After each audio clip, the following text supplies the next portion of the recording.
তোমালোকক grounds of induction আগমনৰ ভিত্তি লেসনটো কোৱেশ্চন বেংকৰ কোৱেশ্চন আনসাৰবোৰ দি আছিল 1 আৰু 2 মাৰ্কছৰ হৈ গল কোৱেশ্চন আনসাৰ দিয়া এটা 4 মাৰ্কছৰ কোৱেশ্চন আনসাৰ বিলাক দিছো এটো আহিছিলে 13 আৰু 18ত প্ৰকৃতি একৰপটা বিধি আৰু কাৰ্যকাৰণ বিধি কিয় আগমনৰ আকাৰগত ভিত্তি বোলা হয় where the law of informative nature and the law of causation called formal grounds of induction এনসাৰটো এনেকৈ লিখিব লাগিব আগমনৰ মূল উদ্দেশ্য তোমালোকৰ যদি এটো এনেকৈ মই কওঁতে লিখিবলৈ দিগদাৰি হয় তেতিয়া হলে মই তোমালোকক ভিডিওৰ শেষত ফটো দি দিম সেই ফটোটো তোমালোকে স্ক্ৰিনশ্বট লৈ লবা আগমনৰ মূল উদ্দেশ্য এটা যথাৰ্থ সামান্য বচন প্ৰতিষ্ঠা কৰা এই সামান্য বচনটোৱে আগমনৰ আকাৰ কিন্তু কিভাৱে সামান্য বচন প্ৰতিষ্ঠা কৰিব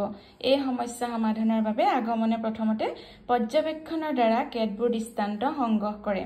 কিন্তু পৰ্যবেক্ষণৰ দ্বাৰা বিশেষ বস্তুৰহে জ্ঞান পাব পাৰি সামান্য বচন প্ৰতিষ্ঠা কৰিব নোৱাৰি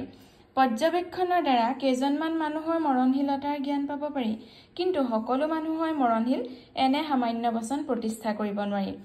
কাৰণ অতীত বৰ্তমান আৰু ভৱিষ্যতৰ সকলো মানুহৰ মৰণ কোনো মানুহৰ পক্ষে পৰ্যবেক্ষণ কৰা সম্ভৱ নহয় গতিকে এই সমস্যা সমাধানৰ বাবে অন্য আশ্ৰয় দৰকাৰ সেই আশ্ৰয় হৈছে প্ৰকৃতি একৰপটা বিধি আৰু কাৰ্যকাৰণ বিধি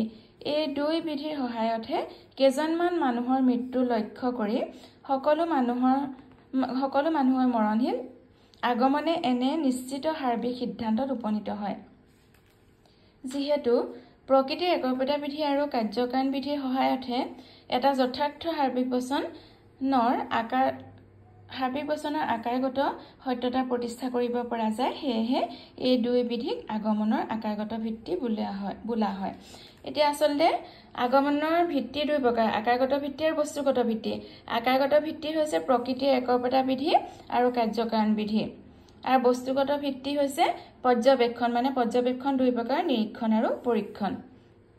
এতিয়া যদি তোমালোকৰ 1 আৰু 2 নম্বৰ কাৰণে আহে তেতিয়া হলে একন লিখিলেই হৈ যায় প্ৰকৃতি একৰপটা বিধি আৰু কাৰ্যকাৰণ বিধিৰ সহায়ত এটা যথাৰ্থ সাৰ্বিক বচনৰ আকাৰগত সত্যতা প্ৰতিষ্ঠা কৰিব পৰা যায় হেহে এই দুই বিধিক আগমনৰ আকাৰগত ভিত্তি বোলা হয় কিন্তু 4 নম্বৰ আহিলে এই কথাখিনি লিখিব লাগিব